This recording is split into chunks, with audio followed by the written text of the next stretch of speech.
What is up, everybody? Welcome to the All Punked Up Podcast. I'm Tyler Winters. John Pierman is with me. And like usual, we got a great show for you.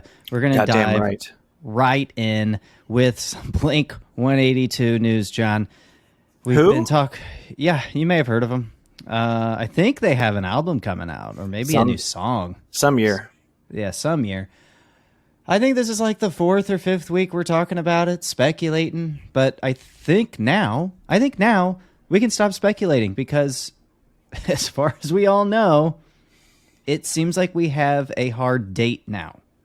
So this week, Blink-182, they've been updating their website. They've been teasing us for weeks, months, over a year by now, or just about a year, because the Edging came out in October. Haven't received a new single since October 2022. But this week, guys, Blink-182 has officially announced the release date for new music. We just know new music is coming. We just don't know if it's the album. So that date, well, before I disclose that, let's do a little recap, I guess, of what's been happening. So last week, I think we had, was it last week where we had the cryptic posters in like LA or someplace that said "One More Time," which might be a song title. I think people are speculating. The website had a TV, and if you clicked it, or if you clicked something, maybe there was a clock. Maybe it was the clock, and if you clicked it, it would play snippets of new songs, and it kind of sounded like it was on an old-timey radio, so you couldn't really make it out, and it was just clips. Well, now they've updated the website. That digital clock now is a countdown to the date of September 21st. At this point, we are 3 days and just a few hours away from September 21st. We're recording on September 17th. Also, what was updated on the website is they have 3 urinals in the blink182.com/stall. That page, there are 3 urinals. One for each of them. And yes, exactly. And if you click on, I didn't even think of that. Very good. If you click on each handle, you'll get a different song snippet that is studio quality. I really love the way that these songs sound, by the way. Chorus.fm, Jason Tate, who used to run AbsolutePunk.net, he now runs Chorus.fm. He said on his site, from left to right, the clips are labeled Anthem Part 3, for Urinal 1. Urinal 2 is Dance With Me, and Urinal 3 is More Than You Know. I don't know where he got that information. I tried to look it up. I tried to look in the site code. I couldn't find that stuff. Maybe he found it at one point and then it was removed. That's a very big possibility. I will say, though, Urinal 1, that's supposed to be Anthem Part 3, sounds like it's going to be Anthem Part 3 because it really kind of has Anthem Part 2 vibes, right? That dun-dun-dun-dun. And it's it kind of does the same thing. It's slightly different. That second urinal, though, John, to me, if it's called Dance With Me, that one gets me really hyped. I really love the guitar work. And these are only 8-second clips, guys. So if you haven't checked it out, go to blink182.com/stall, click on the urinals, on their handles, flush the urinals, listen to the songs. And then there's More Than You Know, which I can't remember how that sounded, but Anthem Part 3 and Dance With Me stood out of the 3, I guess. But just based on those, John, is that enough to get you excited? Because it is for me. Yeah, definitely. I like the sound of each one. And yeah, I feel like Dance With Me is just from the 6 to 8 second clip that it is. I mean, it sounds super solid and super mixed well. The production value sounds on point. The guitar riff that Tom is playing is probably one of the best guitar riffs I've heard him play. Now, of course, I'm not going to solidify that opinion without hearing the whole song, but based on what I heard, I mean, it sounds so good. So good. So I think it's enough to get us all excited. So again, September 21st, we're going to get new music because that's what the countdown says. Hopefully the countdown isn't a countdown to like when they're going to announce something, you know, like, okay, here's the big announcement. new song next week or some bullshit like that. I think it's going to be a video, but that's probably correct, because we do know, because there has been pics posted of the boys recording a music video. They've been in front of green screens and that sort of thing. So yeah, and there's I think you're right. There's some like tour footage playing on that stall. That's right as well. That's right. So now I wondered if it's going to be like a tour music video, kind of thing. Yep, that would be that's good speculation. Right now, if you click the TV, you'll get that tour footage, and that also has that acoustic sounding song, or at least acoustic sounding riff over it. Maybe there's going to be multiple videos. Maybe. Wouldn't that be interesting if they drop at least 2 songs on Thursday? Well, we know the album's coming out October 13th, so got to get those songs out. There's not much time left. That's right. That is correct. And you do need to get songs out before the album. I mean, I've said it before, it's just a way to get the streaming numbers up for the album as a whole. It would be unwise for them to do that. I know it's Blink-182. They're going to hit the numbers anyway, but you know that they want the numbers to be as high as they can. Yeah. Don't fudge the numbers. Don't fudge the numbers. All right. I'm trying to think if there's anything else that we could say about this Blink-182 stuff. No, it just needs to come out. It does need to come out. I think we can talk about it. Finally going to get it. Based on whatever happens next week, John and I have not done song reviews in a while. Damn it, we're going to be doing song reviews. That's for damn sure. We're going to review a new Blink song one way or another. Yep. And we haven't done that like ever on this podcast in the 3 years that it's been here. So except for edging. The first one. Oh yeah, it was so long ago I forgot. No, damn. You're welcome. All right. John, there was some pretty grim news that came out this week, and Deryck Whibley, the frontman of Sum 41, he was hospitalized with pneumonia, and his wife said at the time that he was at risk of heart failure. So pretty scary stuff. The guys just completed a tour with The Offspring and Simple Plan on the Offspring's Let the Good Times Roll tour. So this comes like right after that. Consequence of Sound writes, Sum 41 frontman Deryck Whibley has been hospitalized with pneumonia. Whibley's wife, Ari, said in a social media post that her husband will spend the next several days in the hospital due to the possibility of heart failure. She says, I know how strong he is because I have witnessed what he has been able to overcome, but that doesn't make it any easier to see. I'll do my best to keep everyone updated, but if you could keep him in your heart over the next few days, we could really use it. For those of you who don't know, Sum 41 frontman Deryck Whibley is 43 years old. He was hospitalized in 2014 for severe liver and kidney damage due to alcoholism. I think since that time he's been sober, which is really good. I think this pneumonia got the best of him. Yeah, but all that damage done can probably put you at higher risk of absolutely from something like pneumonia. So absolutely. The good news is that Deryck, I just saw the news today, has since been discharged from the hospital.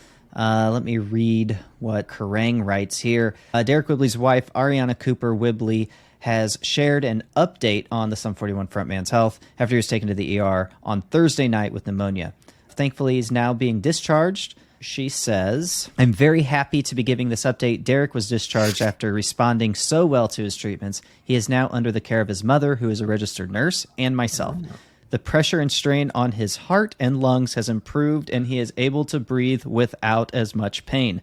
I can't tell you how truly grateful we are for the community around us. We knew we had support, but the outpouring of love for our family has been absolutely overwhelming, and we can't begin to say how much it has meant to us and helped us stay positive through this. So that's really good news. I do know, we definitely don't want anything bad to happen to Deryck. We do know that double album, Heaven and Hell, is going to come out. They're going to tour it because that's what's been announced. And I will say, and I can't really say, but Bailey, who was on the podcast before, and if you listened to the podcast last week, you ran into his interview with Chuck Como of Simple Plan, drummer of Simple Plan. He was at the Sum 41 Simple Plan, The Offspring show when he got the chance to talk to Simple Plan. And he also got to talk to a couple of other band members. who filled him in. This was off the record. Filled him in on some, some 41 stuff. So he says that some stuff is coming down the pike. So just he also told me he sneezed on Deryck. Oh shit! At some point, I hope that wasn't a direct correlation. Oh my God, Bailey was sick too when he went down there. Yeah. Jesus, you don't think? Oh, you don't think he did? Damn it, Bailey. Patient zero. Bailey. All right, we got to move on before people tie the two together. I was just telling the story about when I sneezed in your mouth, dude. It is hilarious that you're bringing that up because I don't know why, but I thought about that twice in the past 2 weeks. How we used to for some reason sneeze on each other on purpose, go out of our way to sneeze on each other. Oh yeah, we did do that for a minute. And yeah, that's pre-COVID. You did sneeze in my mouth. Yeah, but that wasn't on purpose. No, do you remember? I forgot you're seated behind me. Oh my God, do you remember this? You, me, and Alex went to Champaign, U of I, to meet up with these girls that Alex liked. I was telling that story too. I couldn't remember if it was a sneeze or if I just drink because somebody made me laugh. Okay, I think it was this, but now that you say that, I don't know. But we're all sitting around the table, us three dudes on one side, the girls on the other, and like a picnic table. We're eating McDonald's, and I think you had food, you took a drink, and then somebody must have said something. There's no way you sneezed with food. Oh, wait, I think... but it went all over. No, I think I remember now. Okay, go ahead. Tell it. I really feel like Alex was imitating cunnilingus on a sandwich or something like that. You're right. You're right. And then I just spit the liquid across the table all over the young ladies.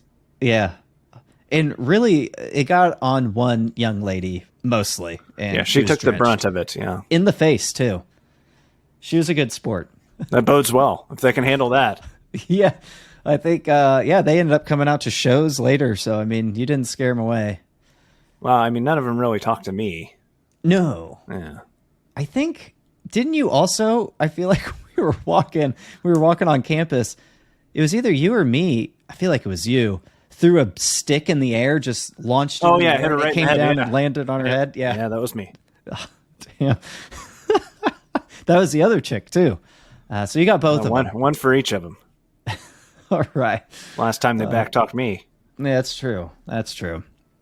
All right, John, let's move on. I don't like that smart talk.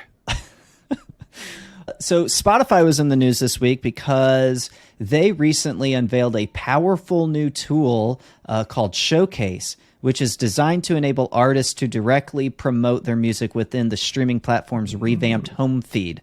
I think that this would be... I think if you're in a band and you're listening to this, I think you should really take note here because I think this is very ideal. So listen to this. So you basically can promote your shit on the home feed. And this feed holds the most prominent position for advertising within the Spotify app. They say with billions of streams originating from it each day. Mm-hmm. So Showcase, the new tool, allows artists to create a mobile card that appears as a sponsored recommendation on listeners' mobile home screen, significantly increasing exposure. And according to Spotify, users who encounter a Showcase promotion are 6 times more likely to stream the featured release. And I think that if you're a regular Spotify user, I think you've probably already kind of seen what these cards will look like. Yeah. I've noticed them over the last month or so. It's like a tab to me more than a card. And it's just usually a different color than the screen. Well, for me, what I've seen, maybe you're getting a different test. Because what I see is when I get on my home feed, I see the first 6 things that I've listened to the most or most recently or something like that. And then just underneath that is a recommendation. And it's like a card. It might say, Blink-182's new song out now. And then, you can click on it or whatever. So I'm sure most people have kind of seen this. You might have just seen a different version and they're just testing it out before, they actually rolled this out. Mm. But apparently I think it's out now. But what's interesting about this, and I want to know your opinion on it. One article compared this sort of to payola. And are you familiar with payola? Okay.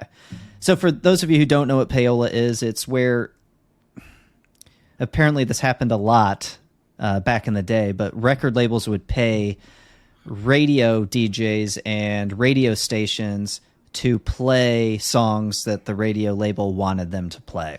Apparently that's illegal. Well, there's a lot of mafia involvement in the music industry too, so I think a lot of it stems from that. But got you. So that's a big no. But some people are, at least one article I read was trying to compare this to payola. So, which I don't know what you think.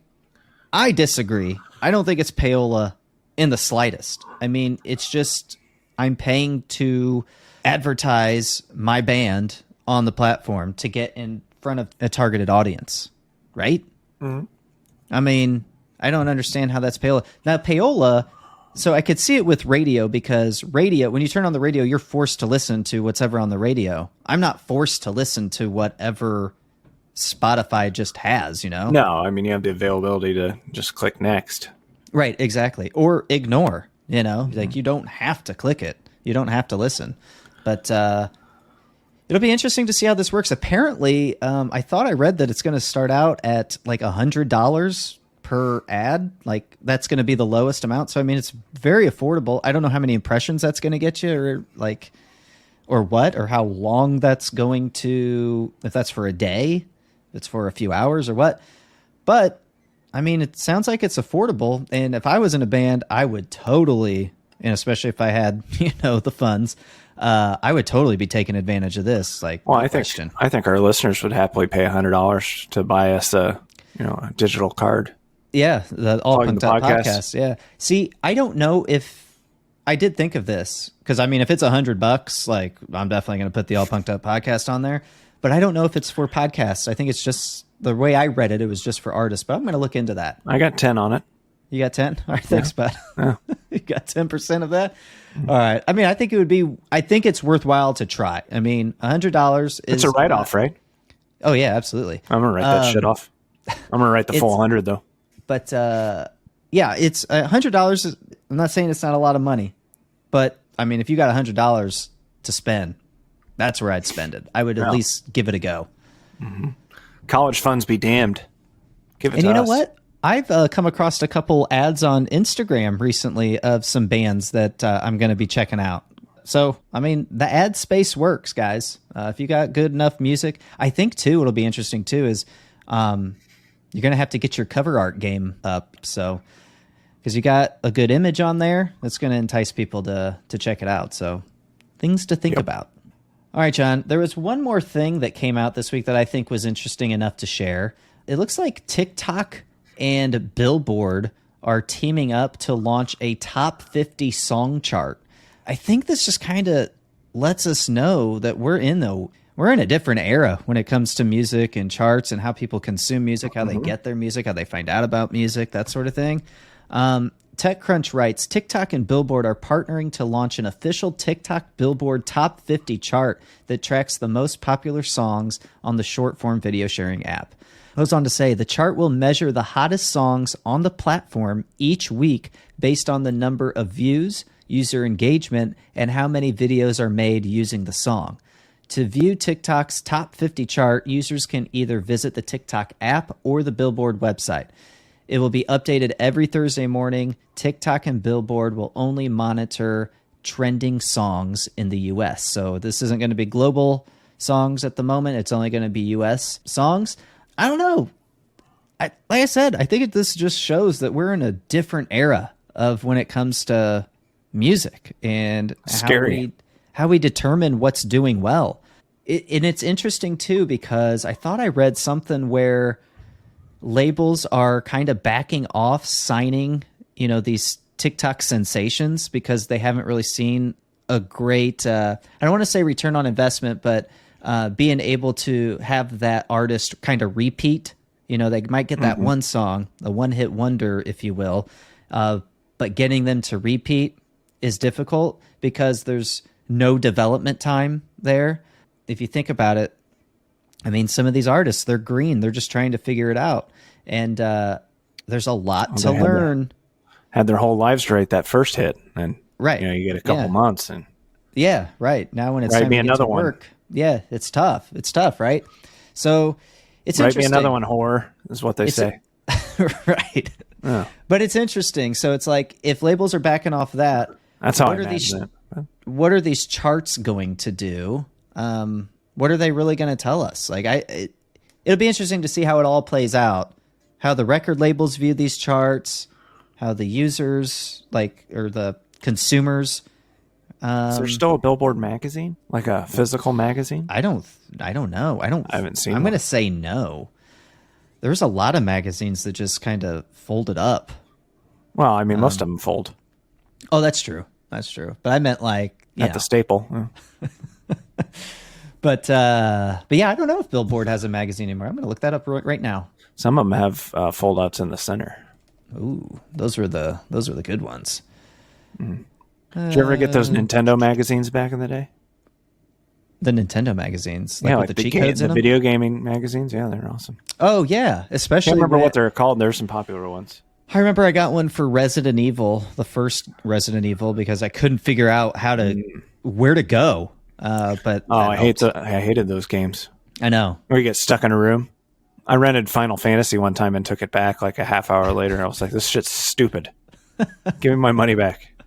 I quit. It's a bunch of talking. I don't know, but I think Billboard stopped with their magazine in 2019, maybe. All right. Maybe. I feel like once you played Grand Theft Auto and you could kind of do whatever you wanted in a video game, it's hard to go back to something that is like constricted. Dude, it's crazy what you can do in video games now. Woo.